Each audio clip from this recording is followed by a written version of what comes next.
लागे तो पूरे बिसातरी करी वैसी होयान पूरा मेला टहल डारे कहो अच्छा ही नहीं परी अब तकाय अब कहन हलवाई नहीं करे वैसी जई भीड़ भाड़ वैसी ज्यादा होत है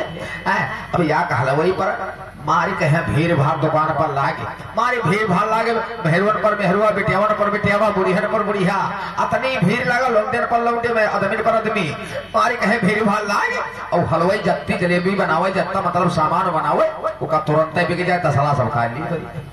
मनमा सोचे हम दूर से ने जोगर जोगर देख रहे टुकुर टुकुर सुन रहे अब वैसे दूर से ने देख रहे अब तले भगवान बनावा बिटियावा के गाले में रहे लगभग 25 साल के बिटियावा रहे और बरौआ सार उड़ा या बिटियावा के गाले में चप्पल काटे खाई